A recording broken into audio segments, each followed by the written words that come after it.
Dear beautiful people, today I made the choice to share some knowledge with regards to developing the ability of telepathy. Now, I want to make you aware of the fact that this is a very broad topic, because telepathy is often quite specific. There are some people who are, for example, telepathic towards animals. There are some people who are telepathic to certain beings on the astral plane. There are some people who are telepathic to beings from a higher frequency level, from a higher frequency band of existence. So telepathy is often quite specific in its development and not generalized. There are some people who might be telepathic towards other humans, but not, for example, towards animals.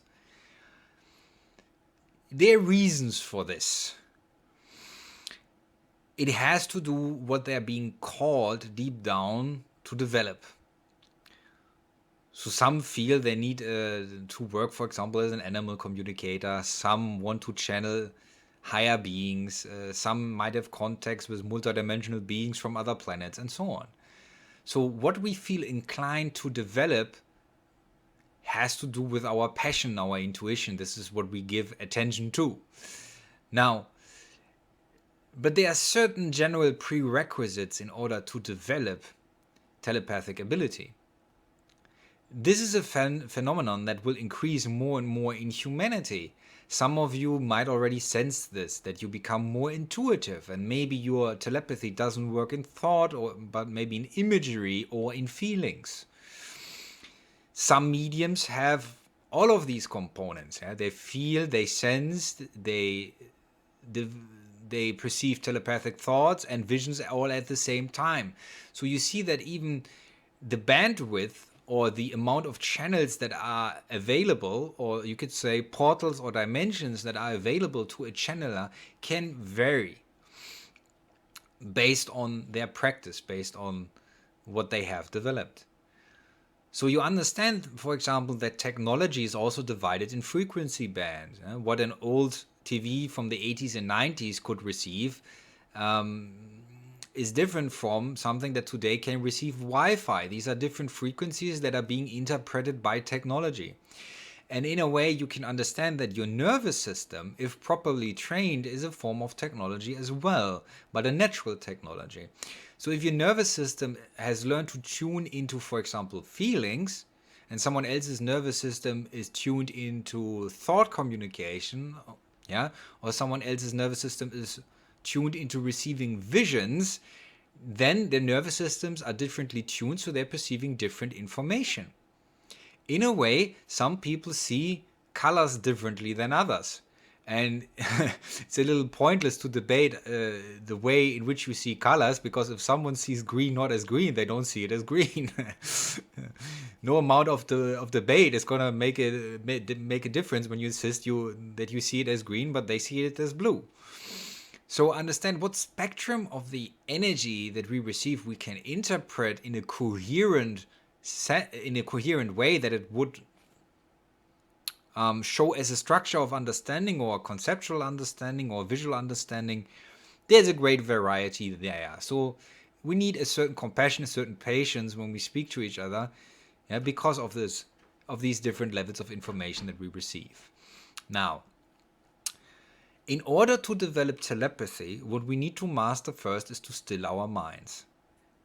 The reason for this is simple. All the psychological noise that we create, our own thought emissions, our own emissions of emotion, create distortion.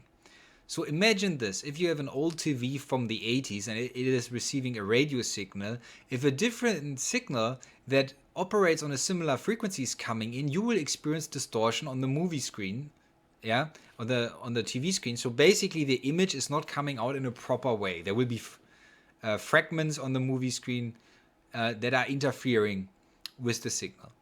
So then maybe you can't watch the soccer match because there are certain pixels who are running over the soccer match. You see the old, what we used to call back in the day, we would call it basically snow. Like it's snowing on the screen. You have these particles that are interfering. So in a way, you need to reduce your own noise. This is the number one prerequisite for telepathy. As long as you're producing thought, your thoughts will occupy the space in which, for example, telepathic thought from a higher being could arise within. So then you cannot discern what thoughts are your thoughts, what thoughts are from your ego structures and your fears, and what thoughts are actually from a higher being. Only when you silence your own mind, you become capable of receiving such information. Because within stillness, now you can discern, is a thought that is arising within the stillness, does it come from a benevolent source or does it come from a malevolent source? That's a very important discernment.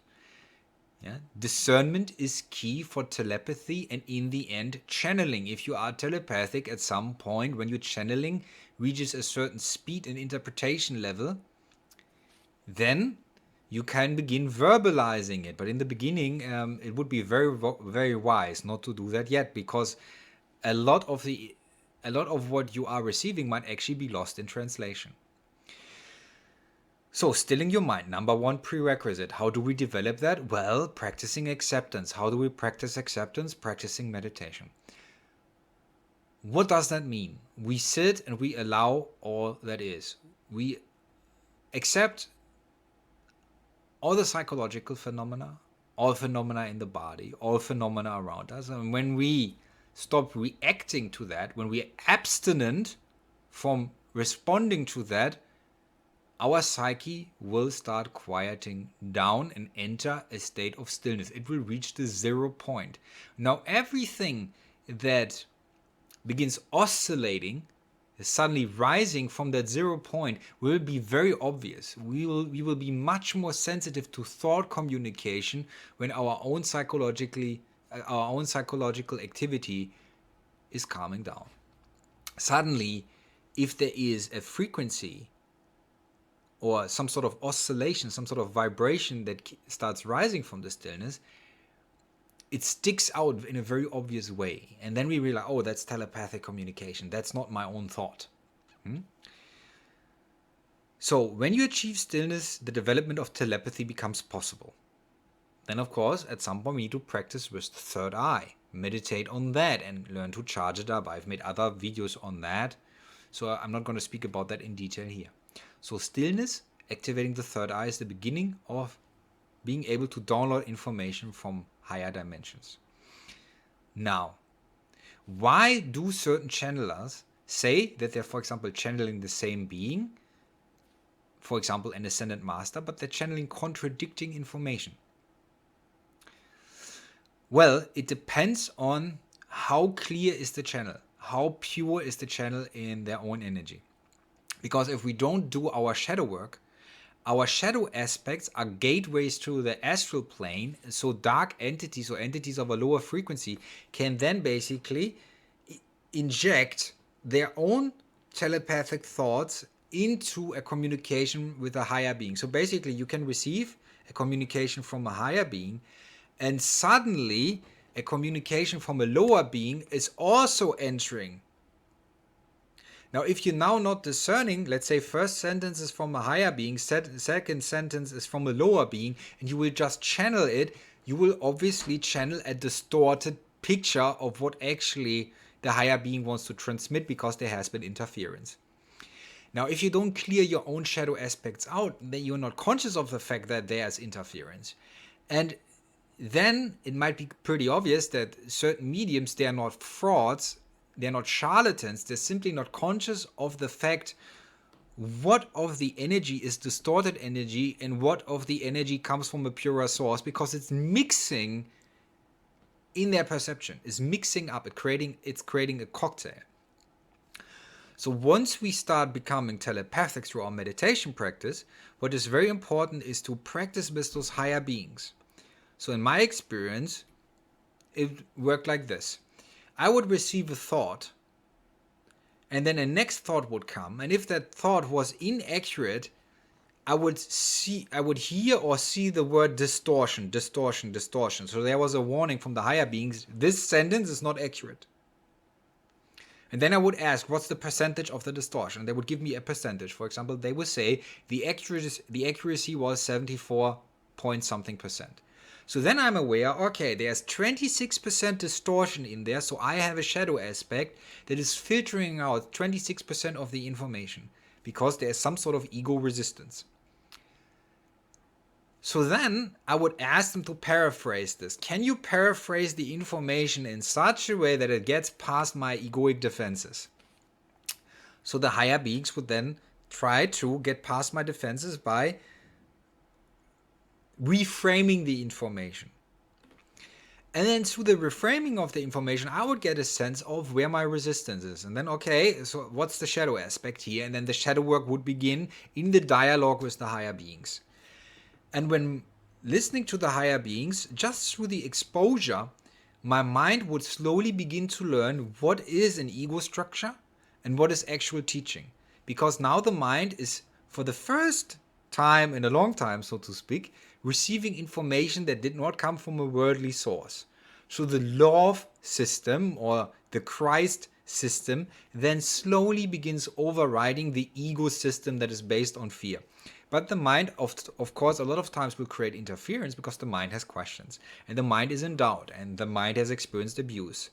So the mind will challenge those higher beings to prove to it that the information that they're giving is accurate.